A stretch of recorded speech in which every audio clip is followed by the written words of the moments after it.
हाँ तो बच्चों, पुनः आपका स्वागत है एपीएस करियर इंस्टीट्यूट में। तो बच्चों, आज का आपका टॉपिक है प्रेजेंट परफेक्ट टेंस।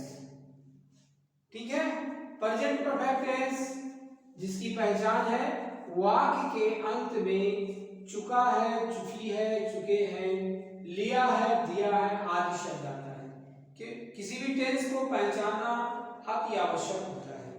ठीक है, तो जैसा कि आप जान चुके हैं, प्रेजेंट परफेक्ट टेंस की पहचान है कि वाक्य के अंत में क्या आएगा, चुका है, चुकी है, लिया है, दिया है आदि शब्द आएगा। तो इसका रूल्स नंबर 1 है, क्या है, सहायक क्रिया हैज और हैड का प्रयोग करते हैं। ठीक है, तो हैज किसके साथ लगेगा, एक बहुत इंपॉर्टेंट चीज जानने के लिए, नहीं तो बच्चे गड़बड़ी कर देते हैं इसमें। तो हैज एक वचन करता, यानी कि कोई जैसे नाम हो, जैसे राम, सीता, ठीक है, पिताजी, फादर, ही, सी, इट, इसके साथ हैज लगाएंगे आप। और बहुवचन, बहुवचन आपका है हैड। ठीक, बहुवचन आई, वी, यू, दे, मैं, हम, तुम, वे, इनके साथ में हैड लगाएंगे, हेल्पिंग वर्ब। ठीक है, और उसके बाद दूसरा नियम है कि क्रिया की तीसरी अवस्था यानी कि थर्ड फॉर्म का प्रयोग करेंगे। बहुत सिंपल सा टेंस है। अगर आप दो चीजें आपको मैं बताता हूं, अगर आप उसको अच्छे से समझ लेंगे तो कोई भी टेंस को बहुत आराम से कर सकते हैं। जैसे इसमें क्या है, सहायक क्रिया हैज है पहली, और दूसरी चीज है क्रिया थर्ड फॉर्म, ये ध्यान देना है। तो पहले सबसे पहली चीज हमको सूत्र मालूम होना चाहिए कि सूत्र कौन सा लगेगा। तो सूत्र क्या है, फार्मूला हमारा है अफर्मेटिव का, पहले सब्जेक्ट, फिर हेल्पिंग वर्ब, हैज या है, फिर वर्ब का थर्ड फॉर्म, फिर ऑब्जेक्ट। चलो हम लेते हैं सेंटेंस लेते हैं। पहला, राम स्कूल जा चुका है। ठीक है बच्चों, राम स्कूल जा चुका है। अब राम क्या है, सब्जेक्ट है। ठीक, मैंने सब्जेक्ट लिख दिया। अब कह रहा है हेल्पिंग वर्ब लिखो। मैंने बताया किसी नाम के साथ में हैज लगता है, हैज लगा दिया। अब इसके बाद क्या वर्ब है। वर्ब क्या है, इसमें क्रिया कहाँ होती है बच्चों, मैं आपको बताया हूं, कर्ता शुरू में होता है, क्रिया आखिरी में होती है। ठीक, तो क्रिया क्या है, जाना है। जाने की अंग्रेजी क्या होती है, गो।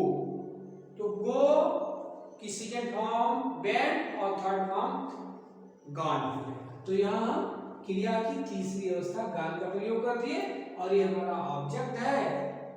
ऑब्जेक्ट क्या है, स्कूल, स्कूल की अंग्रेजी लिख दिए। बस, राम स्कूल जा चुका है, Ram has gone to school, हमारा ट्रांसलेशन हो गया। अब इसी का हमें नेगेटिव करना है, जैसे राम स्कूल नहीं जा चुका है, तो हमको क्या करना है, सिंपली हमको सहायक क्रिया के बाद में नॉट लगा देना है, ओनली वन।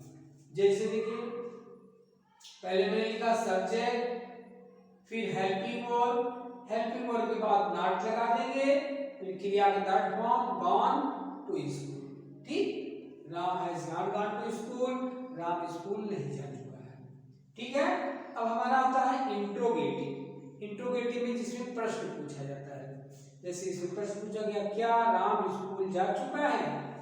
तो आप बताइए क्या, जब मैं पहले आपको बताया हूं कि क्या शब्द अगर पहले आता है तो उसकी अंग्रेजी हम नहीं लिखते, उसके स्थान पे हम क्या लिखते हैं, हेल्पिंग वर्ब लिखते हैं, सहायक क्रिया लिखते हैं। तो हमारा पहला क्या हो गया, हेल्पिंग वर्ब हो गया।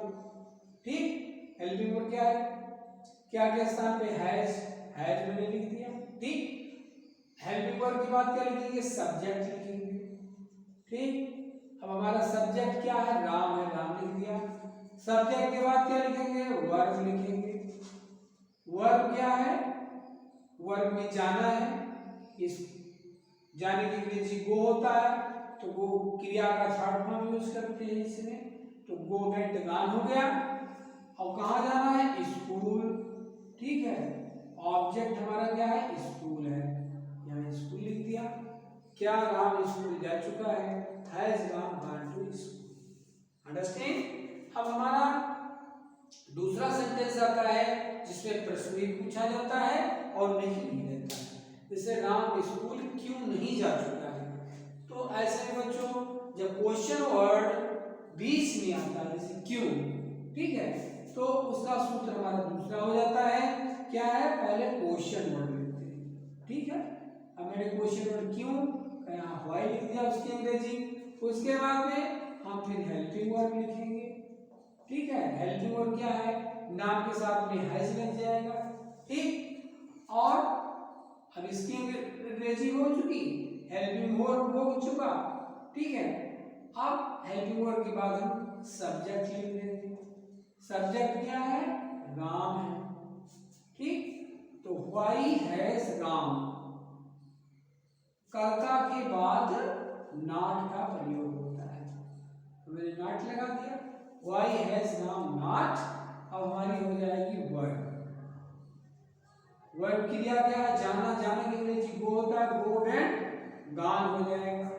Why has Ram not gone to, अब ऑब्जेक्ट हो जाएगा question mark, gone to school, अब हमारा क्वेश्चन मार्क। इस प्रकार से हमारे प्रेजेंट परफेक्ट टेंस में आपका affirmative, negative, interrogative, interrogative, negative बहुत अच्छे से सब हो जाता है।